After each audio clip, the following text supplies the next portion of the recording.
In this tutorial, we'll review the muon optimizer, which is currently making wave in large language modeling by powering Kimi K2. We're going to check the motivation behind this optimizer, the formula in depth, and a simple numpy implementation, which is like about 9 lines of code. You'll see it's not that complicated. For those that don't know me, I'm Yassine, a published researcher and machine learning practitioner who loves to teach. Do consider subscribing to the channel to learn technical topics related to machine learning. Throughout this tutorial, you will see me draw around a free digital whiteboard called Draw, who are kindly sponsoring this video.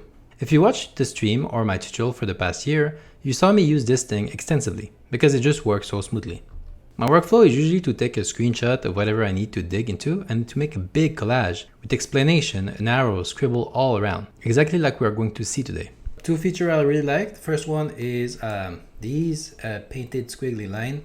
Very versatile. I use them like in various different ways. And the other one that I really like to use that I started recently is this thing. It's just like a laser pointer. So instead of drawing with a squiggly line and just like erasing again and again, I can just point stuff like this. So it's very useful when I'm teaching something or like I'm demonstrating something to somebody online. They also have an SDK if you're a developer and want to add a whiteboarding functionality to your app. It's all React based. So as you can see over here, this is the Tilra SDK that is being used. And then there's an agent that is kind of working at the same time as the person that is drawing, right? So you can shoot it some task on the right hand side, and then you can still manipulate the whiteboard while the agent is kind of working and also manipulating the whiteboard at the same time. Pretty cool. So you can go to tilra.com and you're going to be greeted with like the actual whiteboard so that you can start to play around with it. Or if you're a developer, you can go straight to tilra.dev and start to play a bit around with the SDK, and you can, there's also the whiteboard here. So check out the link in the description, and big thanks to them for making this technical tutorial possible. First off, let's get an intuition about why muon is needed in the first place. Muon full name is momentum orthogonalized by Newton-Schulz. The big TLDR of muon is that it's fixing a design flaw in momentum-based optimizer.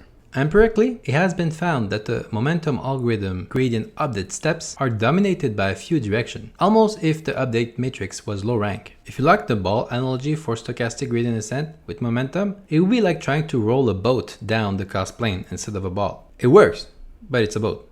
The other of muon postulate that there are smaller, rare, underrepresented features that when enhanced, improve the optimization conditioning. By building muon to boost this direction and dampen larger one, they can accelerate learning and obtain a more robust training. Muon is constructed to do such a thing by effectively looking at all the parameters rows in the update matrix and rescaling them to have approximately unit vector length. If we were to use the ball analogy, it would be like smashing the boat back into an approximately round shape periodically. This type of normalization work makes sense because a lot of the effort has been spent in the deep learning community to do it at the activation level with like batch norm, layer norm, or RMS norm. So why not also normalize this at the weight update step? Before diving into muon, let's take a look at adamw to see why there is not an easy fix for the strong dominance of the few dimension in the update matrix. Okay, so I already have a few videos on Adam and adamw, so you can check these out if you want to dive into this a bit in more depth. But what you have to know here is that it's using this update formula where you have the learning rate with the momentum effect applied on it and an adaptive gradient effect. The momentum effect is given by this, which is basically like an exponential moving average that is done on a buffer, a momentum buffer, and the gradient. Like this is really tightly connected to stochastic gradient instead with momentum, but it has an exponential moving average. Then you have the other part here, the V, that is the same kind of form, but this is kind of an adaptive gradient effect. So this comes from RMS prop, which come from adagrat. That's just what the construction of Adam here. And these two are being applied. So you apply both a momentum and an adaptive gradient that kind of rescale the learning rate per parameters. Everything in between here is just duct tape.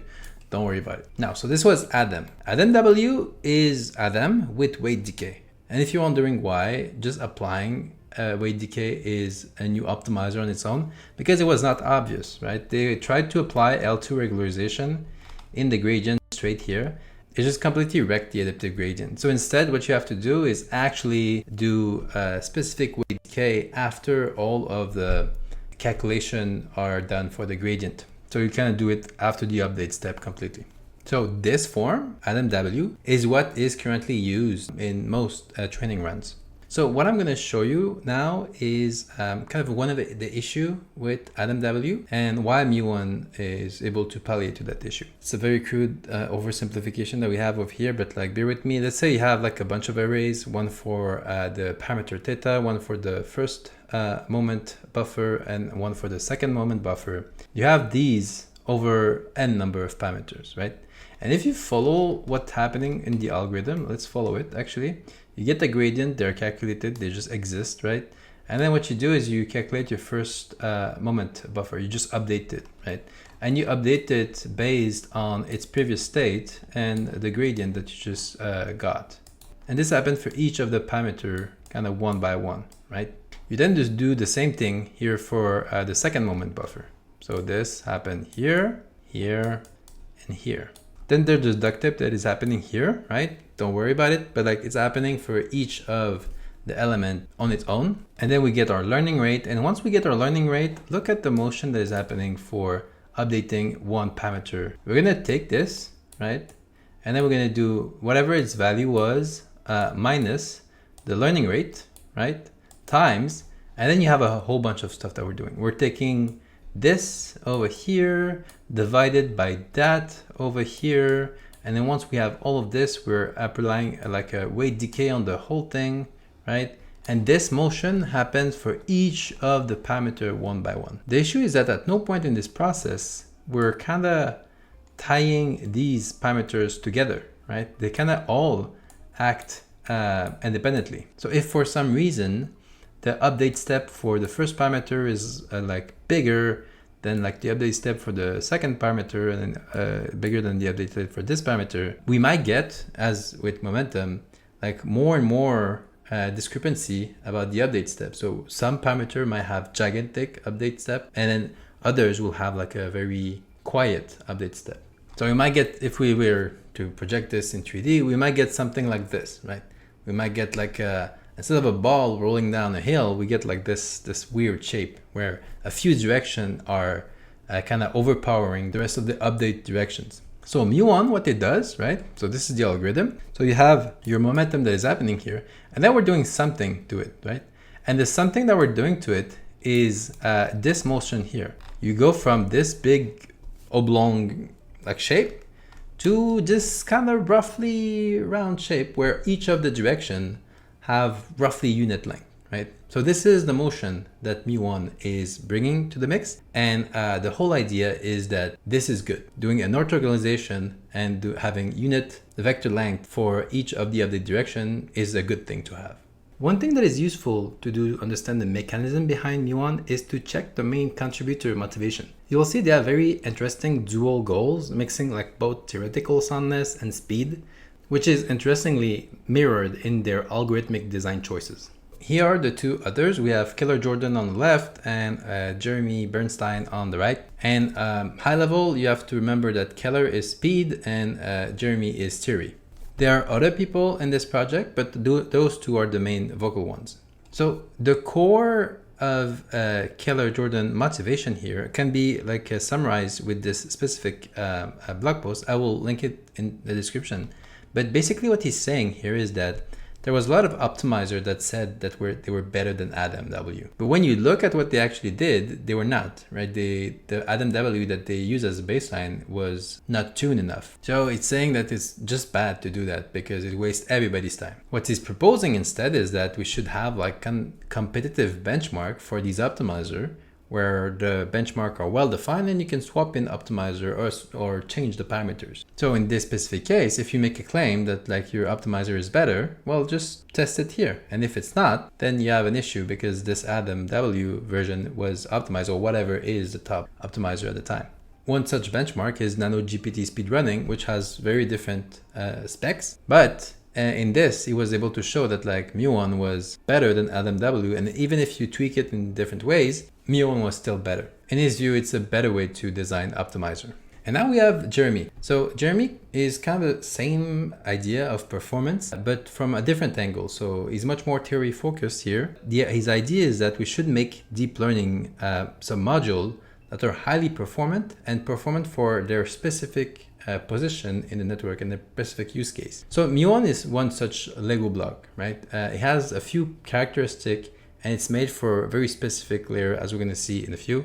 So it has to be linear layers.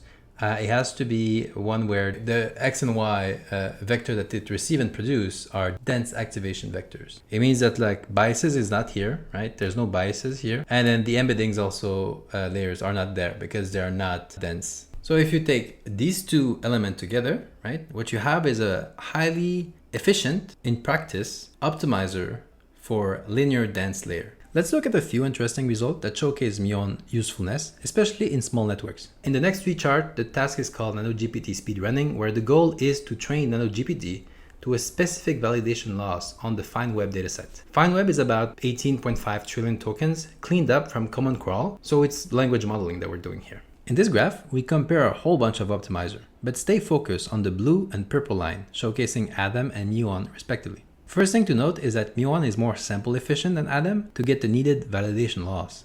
On a similar looking graph that showcased the wall clock time on 8H100 hours, we can note that muon is substantially faster than Adam on the speedrun. This trend of muon being token and time efficient compared to Adam continued as scale increased, as we can see with this NanoGPT speedrun with 1.5 billion parameters. Up to that point, we kind of know that muon was awesome for smaller models, but it wasn't clear if these gains could hold at scale, as one of the other mentioned in their blog post. This actually remained an open question until early 2025. Moonshot AI, an OpenAI lab, released in February of this year a very interesting report titled "Muon is Scalable for LM Training." This report was kind of overshadowed by everything happening with DeepSeek, but it showed something quite fundamental. In the paper, they managed to scale muon to train Moonlight, a 3 to 16B parameter mixture of expert, trained on 5.7 trillion tokens. With muon, they were able to be about 2 times more computationally efficient than Adam in the optimal compute training case, effectively improving the scaling law themselves. One interesting thing is that even then, with their Moonlight model, the authors started to see that the muon optimizer needed some kind of regularization to work well, as the scale of training increased, a bit like Adam with adamw. This will be the main theme with Kimi K2 that came out recently. We're not going to go into all the details of Kimi K2, but on topic of muon, it really put it even more on the map as a viable alternative to just only using adamw. What happened is that you have a 1 trillion parameter model, which is a mixture of experts, so you have 32 billion activated, and you was pre-trained with 15.5 trillion tokens. So like muon in this specific setup was useful, and it has one of the best looking learning curve I ever saw.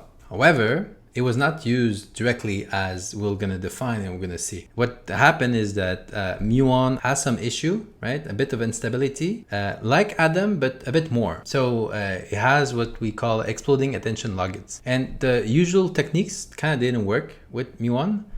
So what they propose is a new way of rescaling the weight matrix of the query and key projection after the muon update. So we're going to do muon, and then we're going to add the clip part of it. So the clip part is like this. I'm not going to go into too much depth on this, but what happened is that the issue was exploding attention logit, and then the solution that they propose prevent the logit explosion. So by doing this, you get this super smooth training curve over the training run, which is fantastic. So, long story short, muon is a viable option, and understanding it is useful. Now that we have a good high-level idea what muon is about and what it can achieve, let's dissect step by step how it works. The full algorithm is relatively simple and looks somewhat like this. The final one is a bit different, but this one is the easiest to understand, so we'll start here. First off, the optimizer, like any other, need to have gradient to work. So the usual forward-backward pass to accumulate gradient need to happen. This is kind of not muon specific, but we're still going to go through the whole flow for completeness. So if we start with a basic neural network, data comes into the input layer. It will get linearly transformed by bias and weights of each neurons. A nonlinearity is introduced after that, usually a value. That process is repeated at each hidden layer until the output layer, which output a class or number for the data point. Now that we have that label, we calculate the loss, which is task dependent. All previous gradients are set to 0 before a new gradient with respect to that loss get calculated starting from the end of the network until the first hidden layer. At that point, please note that muon is only applied to a very specific layer in the network, not all of them. The parameter where muon is applied are the ones that act on activation, like the weight matrix. Muon is not applied to the bias or embedding in a network because it needs 2D matrices and dense layers to work. Anything that is one-dimensional vector doesn't work because of the orthogonalization step we'll see in a minute. And on top of that, when the other looked at it empirically, the initial and last linear layer are better off being optimized by adamw straight up versus muon. So it's really for these internal hidden weight matrices that muon is used. Now, once you have these gradients, you calculate the momentum like in stochastic gradient descent with momentum do. You then shove these gradients with momentum into an algorithm like SVD that can orthogonalize the update matrix and output the U, sigma, and V matrices. The transfer matrix of this output is one where the singular value are just thrown away and only the U and V transpose matrix are kept and multiplied. As a refresher, orthogonalization is the process of transforming a set of vectors into a new set that are mutually perpendicular and often also have a unit length normalized, resulting in like an orthonormal set. It's like rearranging a group of vectors so that they don't overlap or lean on each other too much, making them more independent. This whole idea of orthogonalization and bringing the scale of update matrix to roughly unit length is very central to the muon algorithm. By bringing all the parameters, update steps, around a similar scale, we effectively sidestep the fact that some direction will dominate in a training run of momentum-based optimizer. This do dampen some direction and boost rare one, which in turn bias the optimizer into taking each parameter direction as being as important as the others. Now, there is just no way you can run a singular value decomposition at each gradient update step and still have a useful algorithm. This is where the Newton-Schulz algorithm of the quintic flavor here comes in. Its role is to approximatively orthogonalize the update matrix. It outputs an approximation of the U times VT matrix, which is faster to compute. This transform update matrix is then used with the learning rate to update the parameter. And that's kind of it. That's the general structure. Now, the main magic of muon lies in how it is approximating the orthogonalization of the update matrix fast. So let's dive into it in a lot of depth, but slowly. We're going to go through the whole thing about why Newton-Schulz and how this thing works with the rest of the muon algorithm. But the key idea here is that that you should remember throughout is orthogonalization is good. It's a core principle here. Having unit vector length for the update direction is also very good. The third thing is that the target for us is to get the U times VT matrix, which usually come from singular value decomposition. And this will have our characteristic that we're looking for. SVD here is too costly, we can't use it. Newton-Schulz is a solution to get exactly that is less costly, but more approximate. There are other solutions that exist, but this one is a very performant one. And that's the formula that we're going to end up with. So if you just read the formula, there's no way you're going to understand what's happening. So we're going to just break it down and take a step back. If we look at our problem statement, we have this matrix here. And what we're trying to do is to get the singular value decomposition, technically like all of these components.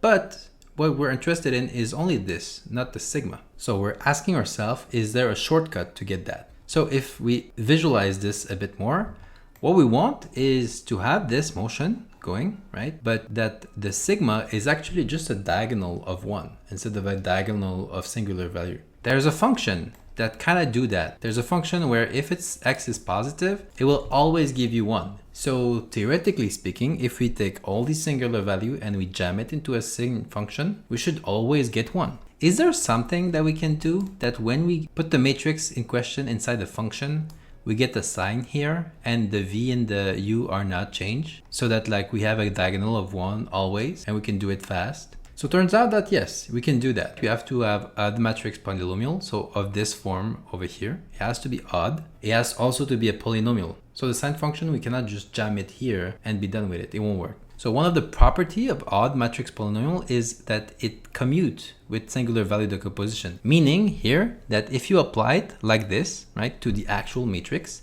you're gonna, as if you applied it to just this sigma. Theoretically, if we can find an odd matrix polynomial that when you apply it multiple times to itself, it converges roughly to a sign function, we should be good to go. So here, theoretically, it will be very difficult to reproduce exactly the sign function, but you can reproduce it around a bound. There's many ways to do this, right? So one of the Newton-Schulz that we're gonna see and we saw previously is the quintic flavor of Newton-Schulz, but there's many others, right? So we can see it here. Let's say you have this formula over there, right? It looked like this. It looked nothing like a sign function, right? But if you applied it five times, you get to this, which is like if you only looked here, you're kind of close to a sign function here and there. The only issue here is that you have to ensure that the singular value of the initial matrix lie in the interval minus square root of 3 and square root of 3. But this is not too much an issue, as we're going to see in a few. Another iteration you can do is a quintic odd matrix polynomial, like this. It looked like that, right? It's a bit worse in the raw form, but if you apply it multiple times, it's kind of nice. Like it's kind of very straight here and here. You can also mix and match different parameters for these odd polynomial, and you're going to get something that is very interesting. So this is very straight in this bound. It's almost assigned directly. There's kind of two requirements for this odd polynomial. The first one is that the initial entry of S lie in the range 0 and 1. Because remember, we don't care about doing the -1 of the sign. It's not what we're looking for. We only want to do the sign on the positive direction. The second requirement is that as we apply the function multiple times, it's as close to 1 as possible between 0 and 1 for the x's. So the first one, we can get it by just doing a normalization. So this is not too bad. And the second thing is you just need to control your function, right? So that like it work in this bound and find the best ABC for this odd matrix polynomial that will get you something clean. Now, what Keller, Jordan, and co. did was a bunch of empirical finding that actually, no, you could be a bit more loose and you get more performance out of the formula. One such element is that you need to make A as large as possible. So A kind of acts as the slope here of this function. If it's very close to the y-axis, it means that it will be much more strongly looking like a sine function, even for a very small singular value. Second thing they found is that actually you can be not exactly at 1 and it still be very good. And then the bound that they say is acceptable is like 1 minus 0.3 and 1 plus 0.3. So you have some jitter. This gives you more room to create better odd matrix polynomial. Also, what they found is that you don't have to do a lot of application of the function multiple times. 5 times is enough, and they can go even as low as 3. And this is where we get to the cursed quintic iteration, right? Which doesn't look at all like a sign, but still work because of the empirical finding that we saw before. So it looked like this, and you have these parameters, right, that look very arbitrary, but we're going to see them back in the code. So what they give you is this kind of squiggly line over here. And if you look, it's hovering around 1, but it's overshooting and undershooting. So if we look at the actual implementation, right, now with all of the information that we have, you see these numbers 3.4445 and then this one and this one.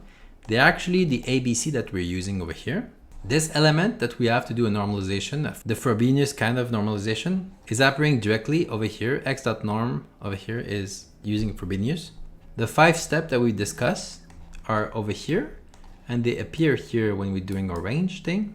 And then this big chunk that look very arbitrary, what you have is the matrix A, which is x squared, right? This one. Then you have the matrix B that has 2 things, right? It has the B like this, and then you have the C like that. This gets you the X, which you are iterating upon multiple times. What you have is you have the A times your actual X over here, right? Just 1, plus the B dot X. So each one of them here, we're going to do B, and with the plus 1 for the X, so 3 here, plus C, with the plus 1 on the 4 here, so that's 5. So you recover your quintic form like that. So it's just an optimized version of calculating this. And what you're seeing here is we're doing this 5 times. Now this flipping here and here is just to ensure that we have the correct size of the row versus column. And that's it. So if you bring everything together, right, if you actually look at the PyTorch code, the Newton-Schulz will look exactly like this. The muon update will have some difference from what we saw. So first off, we're calculating the momentum with the linear interpolation between the grad and like this parameter, beta. And one thing they are saying here is that like you can actually do Nesterov. So basically it's you do momentum and you kind of interpolate where you're going to land again, and you do that instead. So it's kind of a look ahead momentum. So they're saying that this is much better than just doing momentum for muon. For now, can they disregard that? Remember when I said that muon is for 2D matrices? So if you have a 4D because of the convolutional filter, you can actually modify them so that they stay in 2D. Then you do your actual Newton-Schulz here, exactly like we saw before. And you finish with this. So this here looks a bit weird and arbitrary, but this is a prefactor that you apply to your update from the Newton-Schulz. And this is what you're gonna use to, with the learning rate, update the parameters. So this bit over here is a bit different, but it comes from here, right? This prefactor over there. It's a modified version of it, but it's roughly that. So this prefactor doesn't come out from nowhere. I highly suggest you to read the derivation of muon blog post that he wrote. Very detailed and goes step by step on the whole thing. But in a nutshell, inside the derivation of muon, there's what's called an RMS to RMS operator that has the flip side of what we're seeing here. The one that he's talking about is this one. So it's square root of fan in divided by fan out times the spectral norm. And here we're doing the opposite. So with all of this, right, we get muon and it's good. And it has some interesting property. There's two of them that is in the blog post that are super interesting, is that you get learning rate transfer across width. Long story short, you have Adam over here. You have another optimizer that is close to muon, and then you have like actual muon with the dualization of the gradient objective here. And basically the idea here is that if you train on a smaller network, so the blue stuff, and you try to reproduce what the performance of the network on a bigger one, the optimal learning rate kind of shift, right? You see here is shifted over here. This is kind of a pain because if you're training on a smaller one and then you have to do a parameter search also on the bigger one, it's not that great. With muon, what happened is that across a different width, the learning rate kind of stay roughly constant. So there's less search for optimality that you need to do. And whatever you do on the small network kind of transfer back on the bigger one, which has big implication. The other cool stuff here, they did a very nice experiment where they initialized the matrix with a letter that you could see really clearly. And then without dualization, the kind of letter stay for a long time there. The letter doesn't mean anything, it's kind of just noise. With dualization, what you get is you get better performance, and you don't recover the letter easily at the end, like it kind of completely is disappeared. So there's many interesting nugget of information that you can get from this, but what you should think about is that there's a fast convergent with muon type of optimizer, those that are dualizing the gradient objective, and the weight can move a lot from the initialization. So those two things are a very important element to have in the optimizer. You have to know that there's other way to run the orthogonalization steps, like the couple Newton iteration in the shampoo optimizer, if modified properly. The other here don't use it because it needs to run at least in float 32, which make it too slow for their speed run on modern GPU. A lot of their design choices for this algorithm are rooted in empirical practicality. The other cool thing to note with this orthogonalization method is that it's symmetric, meaning that there are no row or column that are special during the procedure. Compared that to like a Gram-Schmidt method where you have to pick a special vector or like a column or a row to start out. This property is kind of important to not induce any bias in the parameter update space and keep each direction kind of equal. Now that we understand the theory, let's code the algorithm. You'll see it's very simple. All right, so here we are with DeepML. You can check out the website and I'll have a link to this exact problem. What's cool about this is that you can have like the theory on your left. When you run the code, you're gonna have a bunch of test cases that you can use to check if your algorithm is actually good, and it's very focused on deep learning. So in our case, we're gonna code a very vanilla version of muon, so without all the bell and whistle.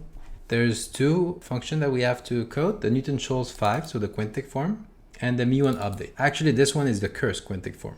So let's get to it. The steps are not too hard here. We have all our parameters. We have the theta, you have the gradient here, you have the previous momentum buffer, we have the momentum factor here, and the learning rate. So if we have to compute this, there's a different thing that we can use, but here we're going to use the definition of the stochastic gradient descent with momentum.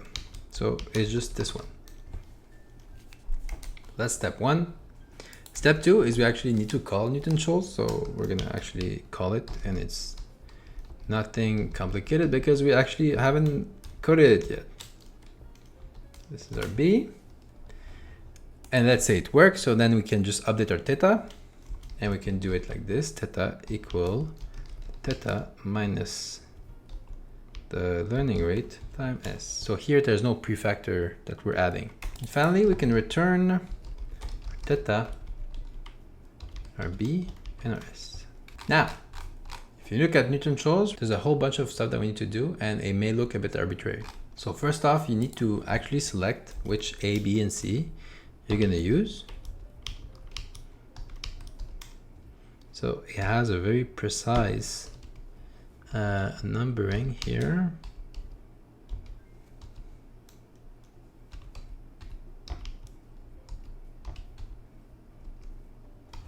Then we actually need to do the normalization, right?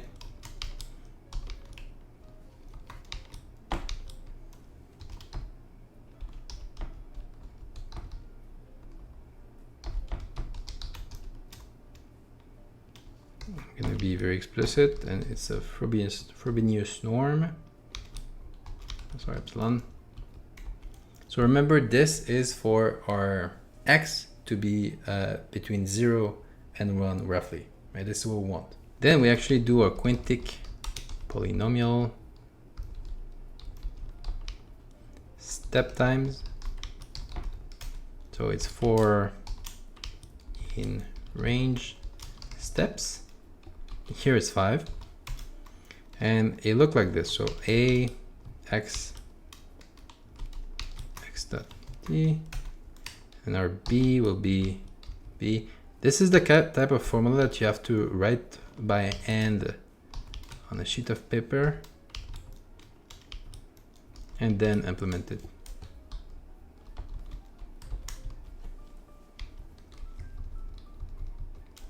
Okay, and finally we break everything together here and we augment the previous stuff.